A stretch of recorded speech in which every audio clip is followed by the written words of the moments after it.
Hey guys, how are you?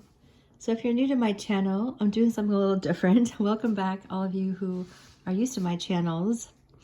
I'm doing something a little different in terms of, I wanted to share this story with you. This is a book that my mom used to read to me, and I felt that it was of value to read it to you. So I think it's more for the voice and the story itself rather than the images. So this isn't going to be perfectly lined up in terms of the imagery, but take in the story, take in the message. This book is called The Country Bunny and the Little Golden Shoes, and it's as told to Jennifer, so it's kind of ironic that my mom found this back in the day. And it's by D.B. Hayward, and the pictures are by Marjorie Hack. All right, so I'm going to read this to you. Let's get into it. So we hear of the Easter Bunny who comes each Easter day before sunrise to bring eggs for boys and girls. So we think there is only one, but this is not so. There are really 5 Easter bunnies, and they must be the 5 kindest and swiftest and wisest bunnies in the whole wide world, because between sunset on Easter Eve and dawn on Easter morning, they do more work than most rabbits do in a whole year. When one of the Easter bunnies grows old and can no longer run fast, the old, wise, and kind grandfather bunny, who lives at the Palace of Easter Eggs, calls the bunnies together from the whole world to select the very best one to take the place. Often, a mother bunny says to her child, "Now, if you learn to be wise and kind and swift, someday you may grow up to be one of the Easter bunnies." And all the bunny babies try their very best so that they can grow up and go to work for the grandfather bunny at the Palace of Easter Eggs. One day, a little country girl bunny with the brown skin and a little cotton ball of a tail said, "Someday I shall grow up to be an Easter bunny. You wait and see." Then all of the big white bunnies who lived in the fine houses, and the jackrabbits with long legs who ran fast, laughed at the little cottontail and told her to go back to the country and eat a carrot. But she said, "Wait and see."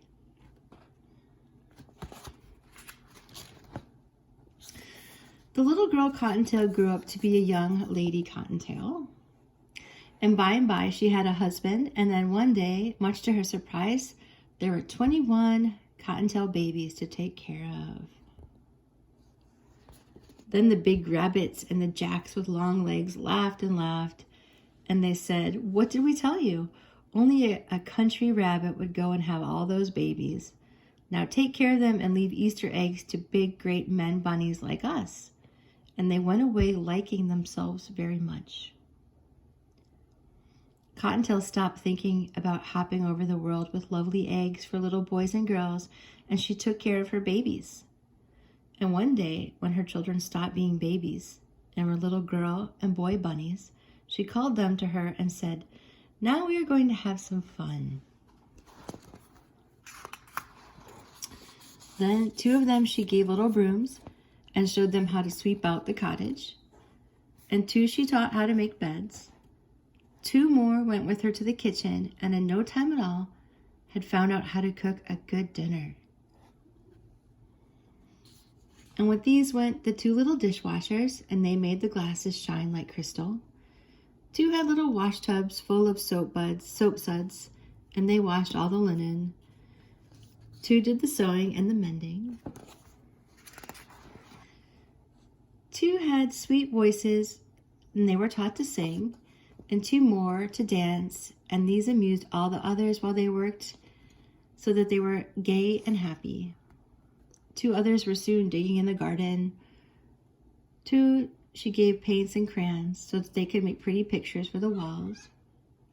And when Mother Cottontail had given out all of the tasks, she looked around, and there was only one little boy bunny left, and he was sad and lonely. Then Cottontail said to him, "You are the most polite of all of my children, so I shall make you keeper of my chair. And whenever I come to dinner, you shall seat me politely at table."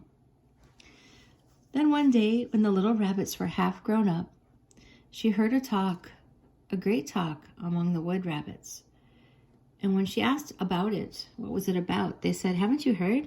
One of the 5 Easter bunnies has grown too slow, and we are all going to the Palace of Easter Eggs to see old grandfather pick out a new one to take his place."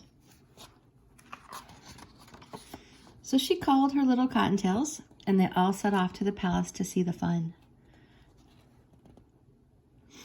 But their mother was sad, because she thought that now she was nothing but an old mother bunny and could only look on, and that a big handsome white rabbit or a long-legged jack would be soon chosen.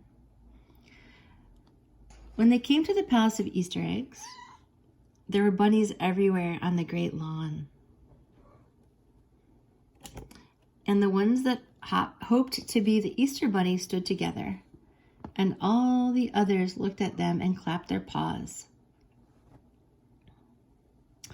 Then the big front door opened, and the old, wise, and kind grandfather came hopping slowly out. And he told the biggest and those with the longest legs to show what they could do. They jumped and ran and showed him their pretty white fur. And they were all very fast, and they were all very clever.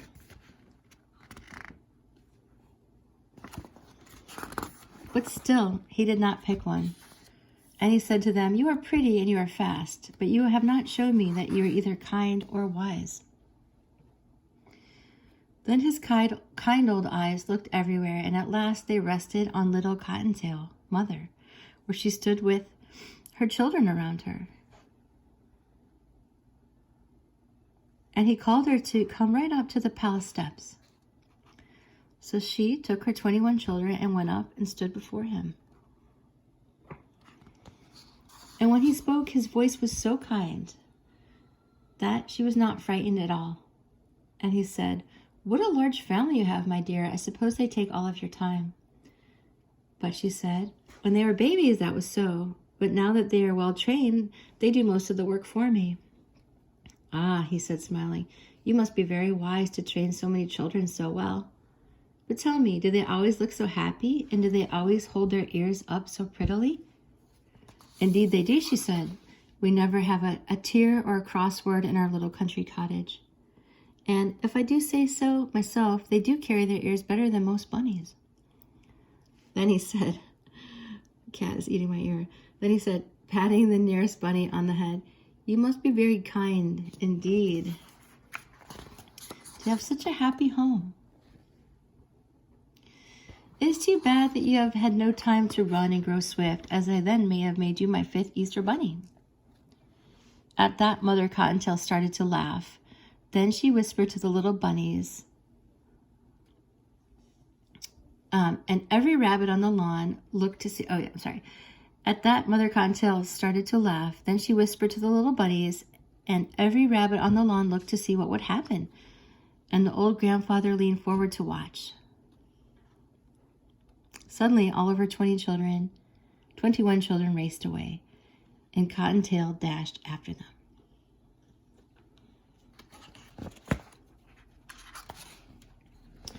In no time at all, she had them back again in front of the palace. Then the old, kind, wise grandfather bunny said, "I see that you are very swift also. It is too bad that you cannot go carry my eggs, because you will have to stay at home to take care of your children." Mother Cottontail nodded her head to the little ones, and they all formed a line and bowed low to the grandfather. Then she stepped in front of them, and she said, "They will take better care of the house than I." Then she called them up 2 by 2, and as she put her hands on the heads of each pair, she said, "These are my sweepers. They keep the cottage as clean as your hand. These make the beds without a wrinkle. These cook my dinner. These wash the dishes. These tend the garden. These wash and dry all the clothes. These do the mending. These sing and these dance to keep us merry while we work. These are learning to paint pretty pictures for our walls. And this little one of all always pulls out my chair for me when I sit to table.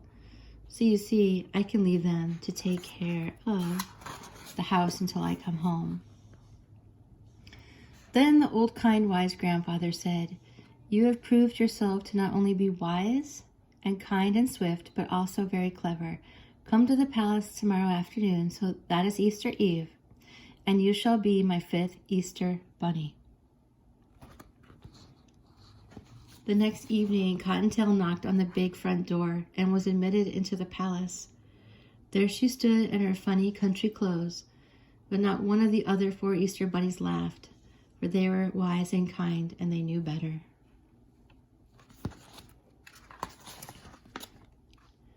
They showed her all over the palace, from room to room, all piled high with eggs of gold and silver, and eggs that glittered like snow, chocolate eggs, marshmallow eggs for rich children, eggs for poor children, for children who were sick and children who were well, all over the world.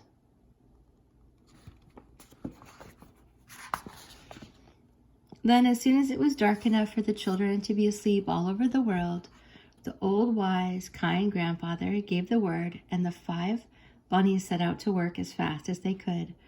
First one, then another would take up a large egg or a pretty little basket, and in a single hop would be out of the palace and away out of sight. Then in a moment he would come back again, and before you could say Jack Robinson, he would have whisked away again. Slowly the night wore away, and the bunnies began to look tired as they kept returning for more and more eggs. And in the palace, the glittering piles grew smaller and smaller. Poor little Cottontail was very tired, for this was the first time she had ever gone so far or so fast in her life, and she was beginning to hope that she could soon take the little basket that was set aside for her own children and go hopping home, when wise old grandfather called her to him. When she went close, she saw that he was holding in his hand the loveliest egg she had ever seen. It glittered like a diamond. "Peek through and see what you shall see," he said. So she peeked.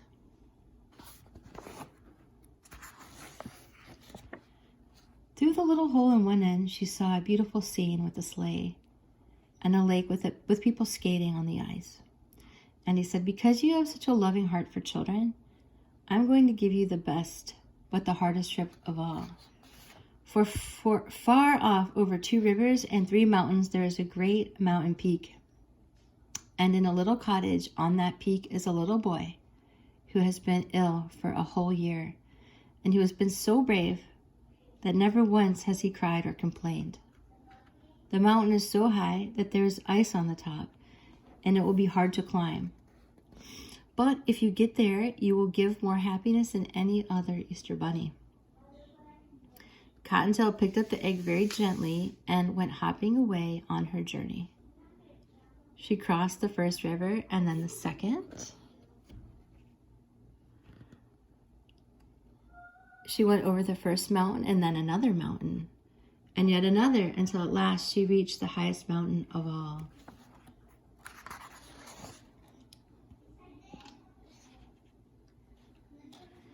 She was very tired when at last she got to the bottom of the great peak, and her heart failed her as she saw how high it was and how slippery with ice and snow on top.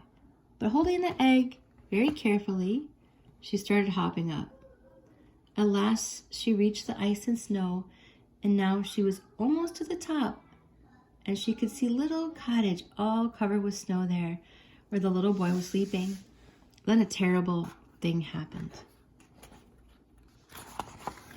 Her foot slipped, and down she came. Downward she flew into snowdrifts. Then she felt the ice and snow, and rolling and bouncing against the stones, she felt the air getting warmer.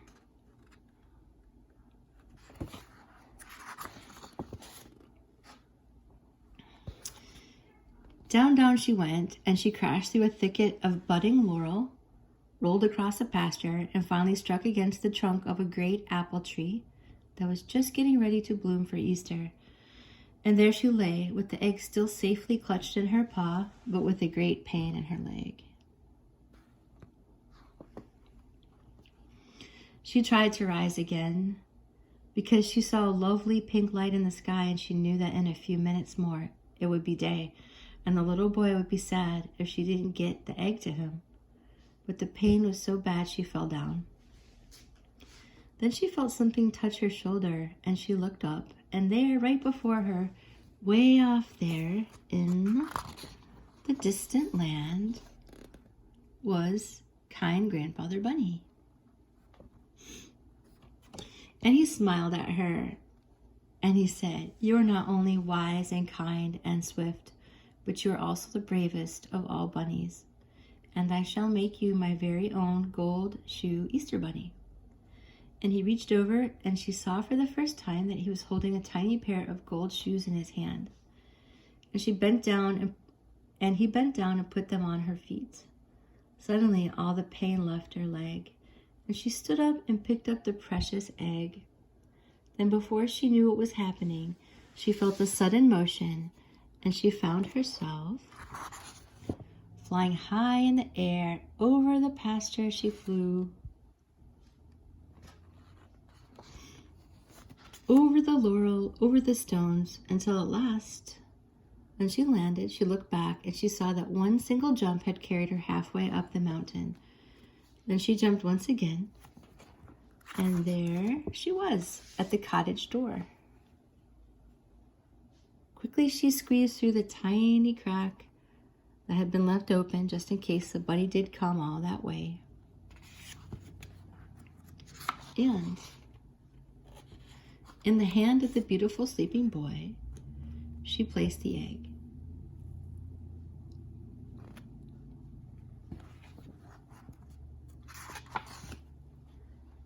Then, just as the Easter morning sun rose over the edge of the world, she jumped quickly back to the palace, where she found her little basket for her own little bunnies, and went hopping back home to give them a happy Easter. Mother Cottontail found that the garden was tended, and sure enough, just as she had said, everything was in order. The floors were swept. There were 2 lovely pictures painted and hanging on the wall. The dishes were washed and shown in the cupboard. The clothes were washed and mended and nicely hung away. Her 21 children were all sound asleep in their little beds. And